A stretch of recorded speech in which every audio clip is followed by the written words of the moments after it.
I used to work the night shift at a small post office in rural Wisconsin. Nothing fancy, just a quiet building at the edge of a nearly abandoned town, where half the houses had boarded windows and the rest looked like they hadn't been touched in decades. It was the kind of place where time felt like it stopped moving, or maybe it just moved in strange ways. The building was old, real old, built in the 1800s, with the same wooden floors and stained brick walls. At night, when I was alone, it felt like it breathed, like the air shifted in slow waves that didn't match the wind outside. There were nights when I could hear footsteps in the hallway behind the sorting room, even when I was the only one on shift. It started with the lights. Fluorescent bulbs would flicker even when they'd just been replaced. One time, I watched a bulb twist itself loose from the ceiling socket and drop right in front of me.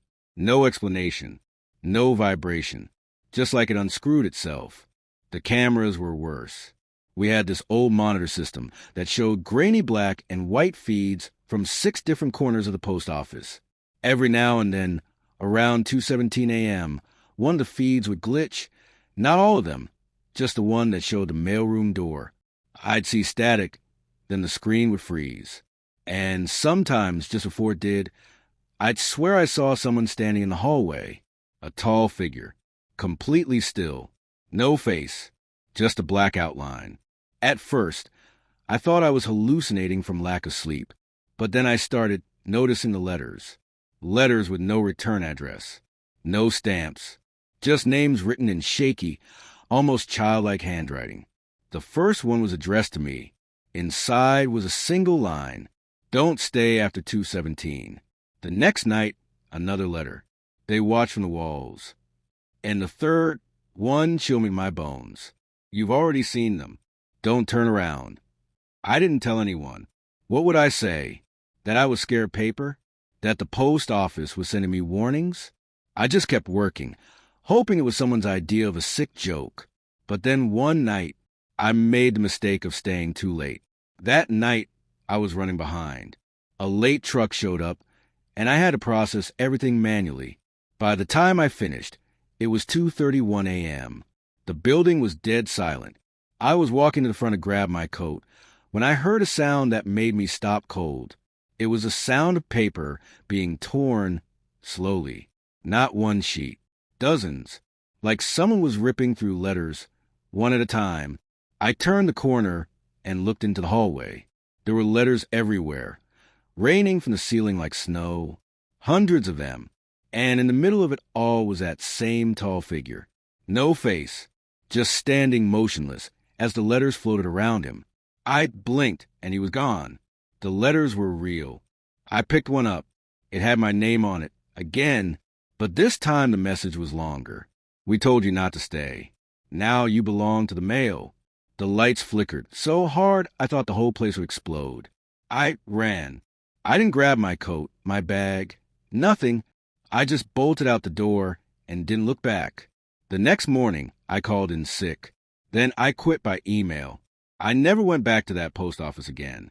A week later, I heard that one of the new hires disappeared during a night shift. They never found him, just his keys on the floor, and a single envelope with his name written in shaky handwriting. They say the building is still open, and they still deliver the mail. But every now and then, someone goes missing, and a letter shows up. No stamp, no return address, just a name, maybe even yours. I try to forget about it. I blocked the number of my supervisor, deleted all work-related emails, and told my family I'd found something better. But the thing is, I couldn't sleep.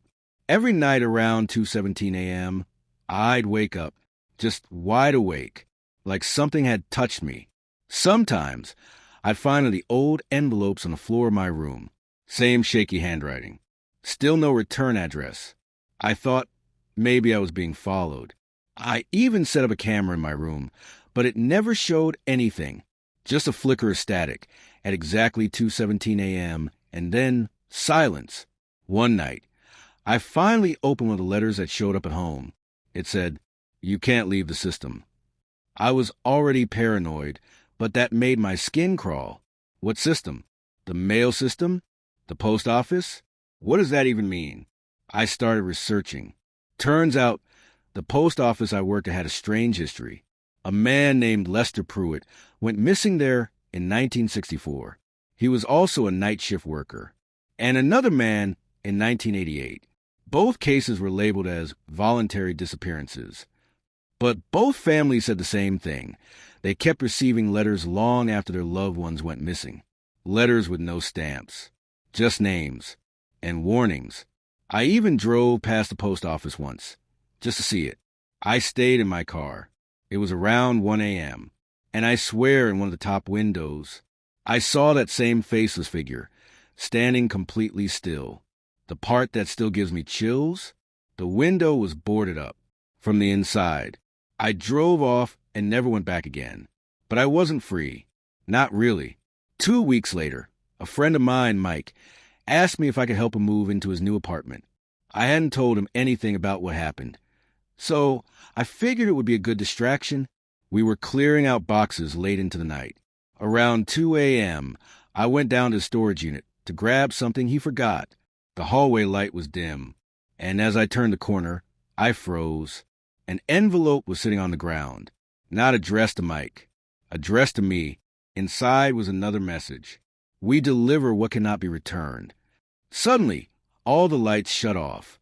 I couldn't see anything, just pitch black. Then the sound started again. That horrible paper tearing noise. It was coming from every direction. And then I saw them, figures in the dark. Dozens of them, like they were made of smoke, but shaped like humans. They weren't moving, just standing there, holding letters. Every single one had my name. I ran. I didn't even care what I dropped. I just got back to the apartment, slammed the door shut, and told Mike I had to leave. He thought I was losing my mind. Maybe I was. But then it happened to him. A few nights later, Mike called me, terrified.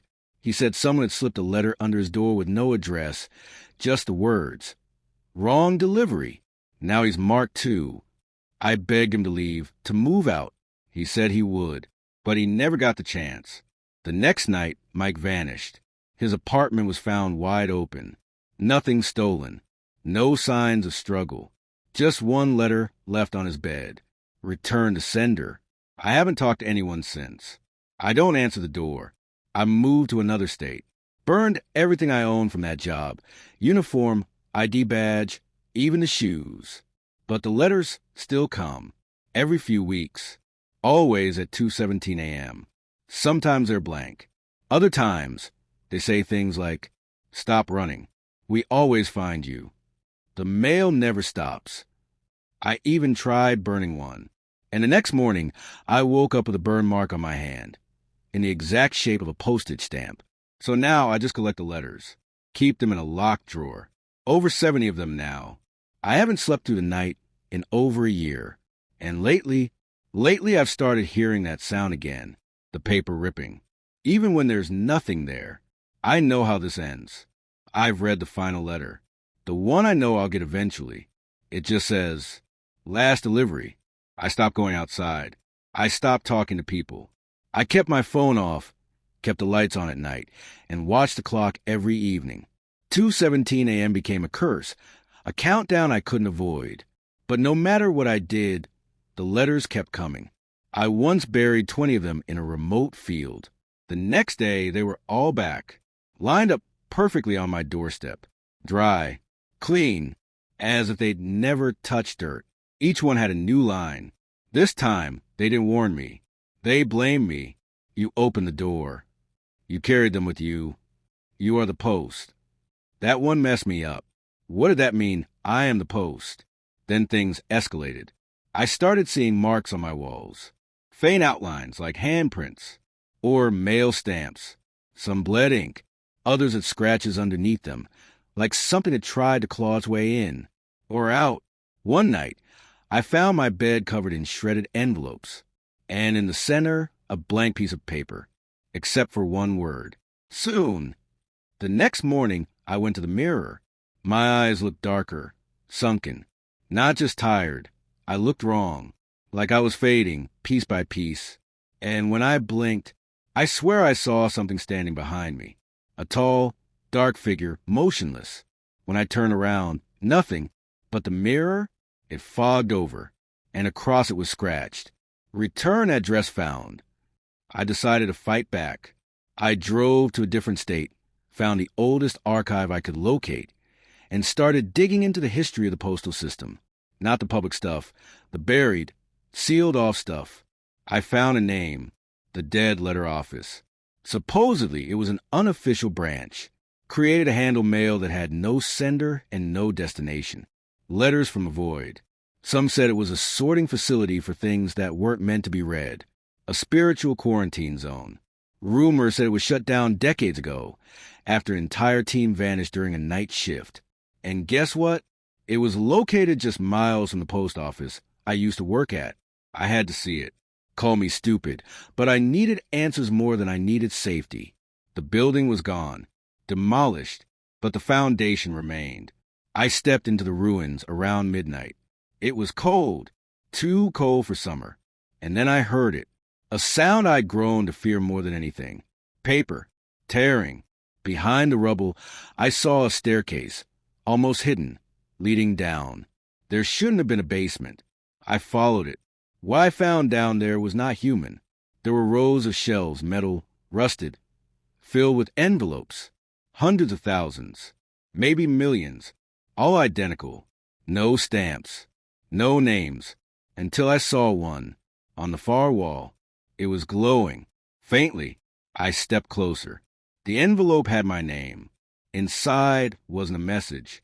It was a photograph of me, sleeping, last night, from an angle that meant whoever took it was standing right over me.